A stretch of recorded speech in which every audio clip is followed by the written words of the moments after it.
pickle. Let's go to the hotline. And let's bring in the college football insider for this here, Dave Campbell's Texas Football and TexasFootball.com. We are joined by our friend Shehan Jeyarajah. Hi, Shehan. Hey, what's up? How are things in beautiful, wherever you are? You Undisclosed bought a house. Location. You bought a house. So how are things in your beautiful new house? Well, we are not there as yet, but we are very much in the process of packing up our apartment, and it sucks. It really sucks to not only be moving, but be moving while we are also trying to put together a magazine. And as you can see, I've also lost the ability to speak, unfortunately. So it's just a rough time. I was going to say, we've discussed that on this show before, but I think that the official stance of Dave Campbell's Texas Football is that moving is like the most universally hated thing ever. Moving sucks. And so did you agree to be on the show so that you would Not abandon have your lovely wife to let her spend 10 minutes packing by herself? No, because amazingly, this is also a super busy week for her for work, so she's actually out. Man, we are having a time. I'll tell you. It's fine. Everything is fine. Everything is fine. Well, Shehan, thanks for joining us. Got a lot of stuff going on in the college football world these days. I guess let's start in the in the actual football world right now. Games that are actually happening.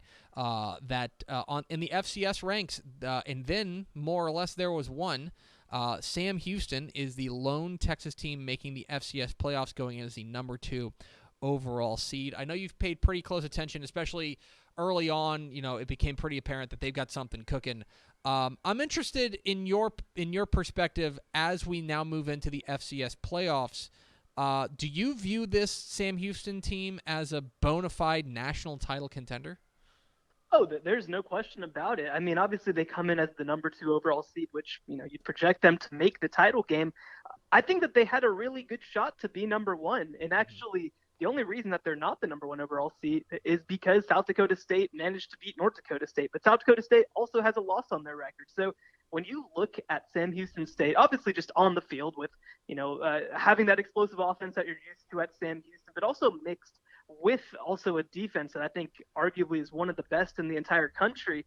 I mean, this is the best team to me. To me, this is the best team heading into the playoffs. Now, the playoffs are the playoffs, right? This is obviously at the major college level what we all ask for. It's one game, you lose, you're out, right? And the path is going to be very, very difficult for Sam Houston. But heading into the playoffs, I mean, I think that this is arguably the best team in America.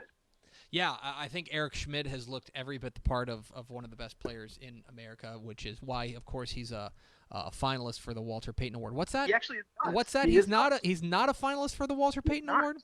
Yeah. That seems strange. Yeah, and here's the deal, right? So you have a quarterback at Sam Houston who is top 5 in the nation in passing yards. And this is not passing yards per game. This is passing yards. You're talking about some teams that played a few more games too. And you've got a receiver too who I think that maybe was an even better candidate in Jaquez Azard. He has been incredible the last couple of weeks, obviously the 6 weeks of the regular season. And the only explanation that I have, literally the only explanation that I have, is that they might have canceled out each other's voting, just because both of them, in my opinion, are arguably top 5 in the entire nation and should be in that category. But it is, to me, completely unacceptable not to have one of Eric Schmidt or Jaquez Azard on this list. But the good news is, in this game this upcoming weekend against Monmouth, their running back, who only played 3 games, was a top 10 finalist. So I'm sure that Sam Houston's defense will have something to say about that. I'm certain they will. It's Shehan Jeyarajah, our college football insider here on Texas Football Today. Can involve the conversation, #TF Today. Okay, let's move over to the FBS ranks. And in the FBS ranks, it was spring game season starting this past weekend. A number of spring games coming out, and I think maybe more.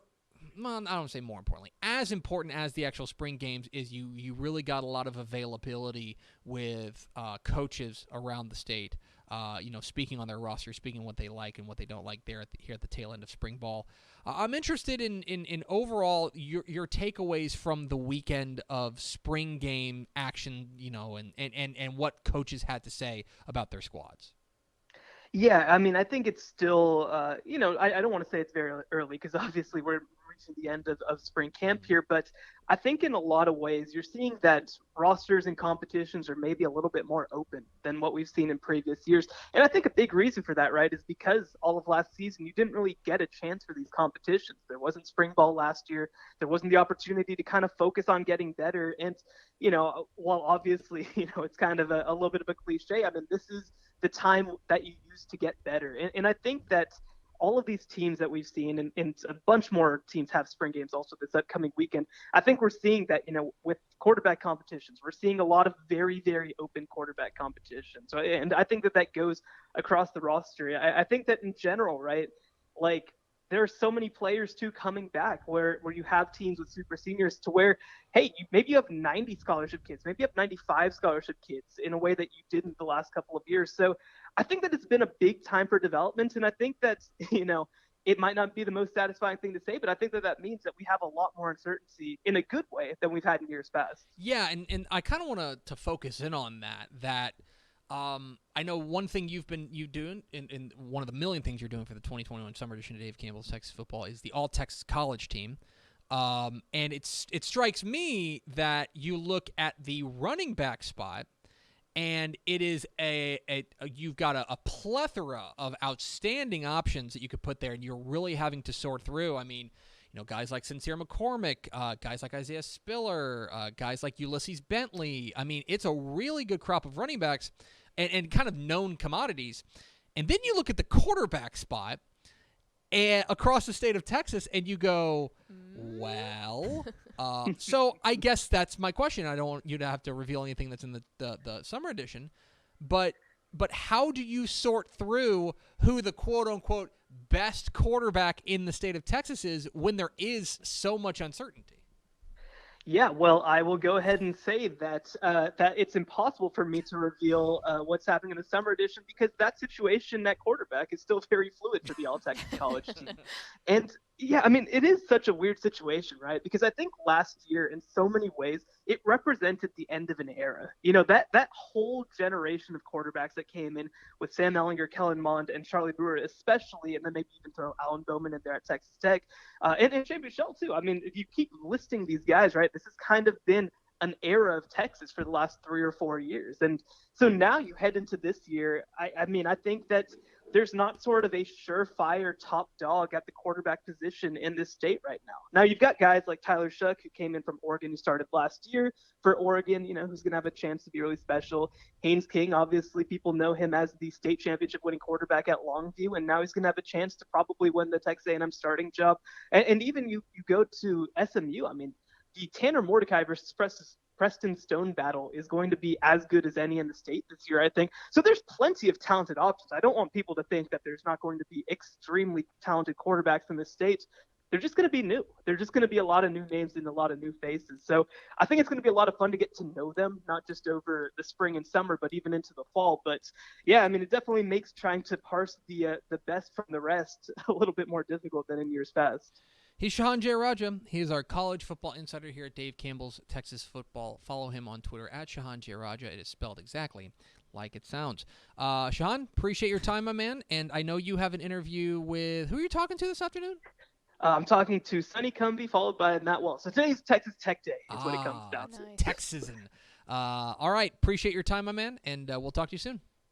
All right. Talk to you soon. There he goes. Shehan Jeyarajah, our college football insider here on TexasFootball.com.